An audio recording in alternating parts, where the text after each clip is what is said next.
This is the 2027 Mercedes GLS, and what actually changed? Is it better than the previous facelift of the GLS SUV? In this video, we will go ahead and check out both of these, and let me know in the comment section down below which one do you like more. Also, there is a huge difference in the interior. In the new one, you have the Superscreen. In the previous one, you have the dual screens. And now, this is the S-Class of SUVs at Mercedes lineup. We have also redesigned a deep facelift with the GLS. So over 40% of the vehicle is new, and over 3,000 parts are actually redeveloped new. So that's also really crazy. So this facelift and also the GLE are the most deep facelift which you could find ever at Mercedes. That's why I would like to treat this car with a little bit different vision than the regular facelift, where you change the optics of the lights, a little bit the bumpers and taillights, and that's basically it. But with the GLS we have much more technological changes, and also I want to show you this new redesign on the video. This is during the daylight, during the noon, and this is the new dark petrol uni, so non-metallic solid paint. In person this looks like a little bit military green, but also like in the direction of the blue shades, so it's like a very dark teal military green. This is how I would perceive this color. Really interesting, and I think many people will love this shade. In the back you can also see the new design language in terms of the tail lamps. So these are the LED stars which we could find in the E-Class. Now we have these LEDs in the form of the tail lamps in many new Mercedes models such as the S-Class and now the GLS and also the GLE. GLE has 2 LEDs and the S-Class has 3, the same as the GLS. Also above it we have beautiful dark chrome line, and these are sort of 3D lights, very different to the electric stars in form of the tail lamps, for example in the GT 4-door CLA GLB. These are also the new design for the wheels, 325/40 R22, really beautiful as well in person.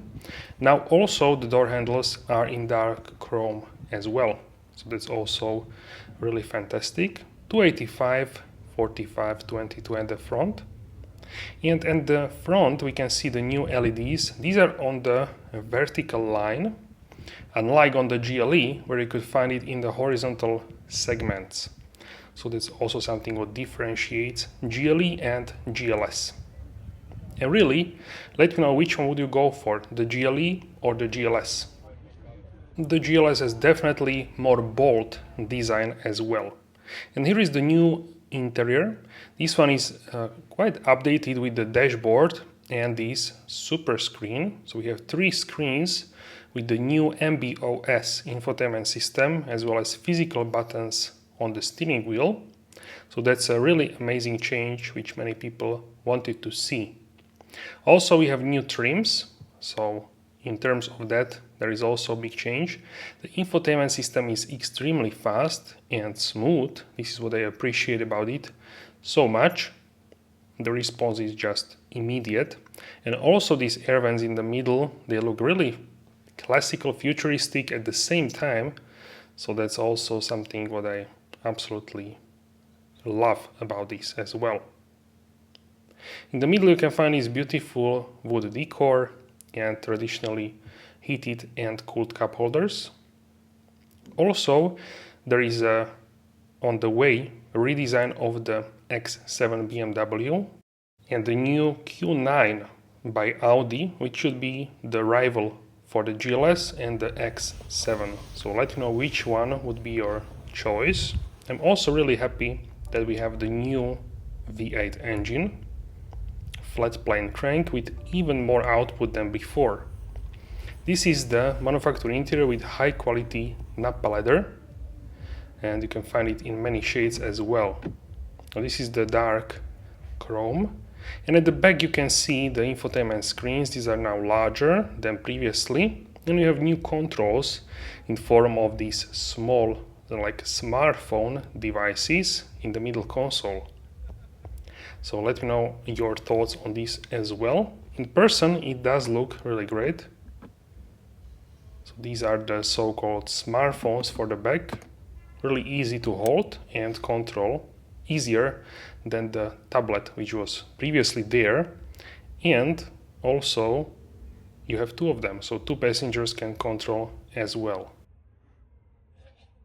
So really interesting concept as well for this rear infotainment system. And so you can see that the grille is now very different to the pre-facelift. So the pre-facelift had these two bars. Here we have four bars which are in one piece, and then they are also horizontal as well as on the pre-facelift. So let me know which one do you like more, the facelift or the pre-facelift.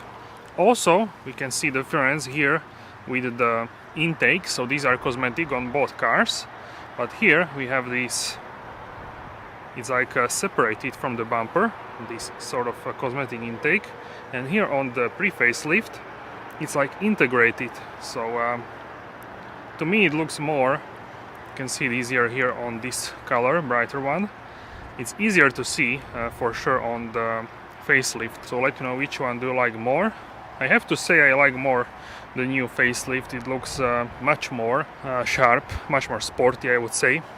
So I think in a few months many people will like it more.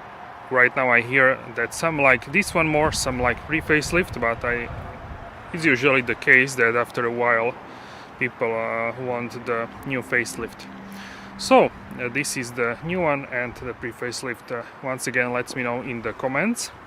Also there are differences in the interior which we'll check out as well. Alright, so this is the manufacturer Alpine Grey solid one layer paint, and it's this new color from Mercedes.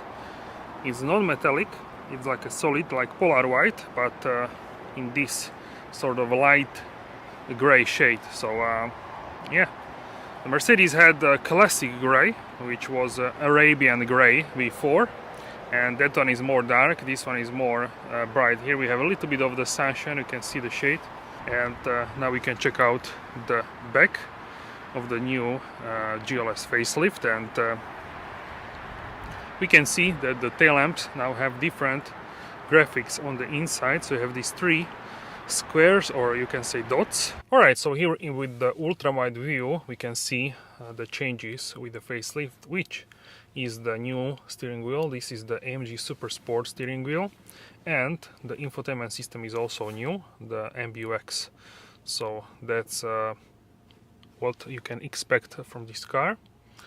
So those are the changes. With this spec we have the flowing lines, very luxurious trim. You can find this on the Maybachs as well. And the whole GLS now looks much more modern, much better in my opinion. I got quickly used to this steering wheel and I like it more than the previous one. It's also a little bit thicker, and also like ergonomically it's a little bit different here. So I really like this one. Also you can see here the stitching, so the airbag in the middle is wrapped in leather as well, and it has this sort of like a, not perforation, but you can see indentations on the side, so it's easier to grip it. And this is a Nappa leather as well. Even if you don't get Nappa for the seats, you will get the steering wheel in Nappa. Also here we have the Burmester surround sound system, as you can see here, the speaker, ambient lighting as well everywhere, and this is the latest NTG7 infotainment system, MBUX NTG7. You can have it as understated. Also the central screen changes. Then we have the sport, then classic one, then we have the navigation on full screen, and then we have the assistant screen, off-road screen, and also here we have the service screen. So yeah, I like this one more than the previous one. Here in the central tunnel we can see that the AC has still physical buttons. Check it out. Very nice and clicky buttons. I really like this actually. So yeah, hazard lights as well. Very nice, clicky in terms of that. Air recirculation. So I really like this panel here. The vents we have on the top, and on this side we have actually vents as well. I will just close this for the time being, and we can change the temperature here as well.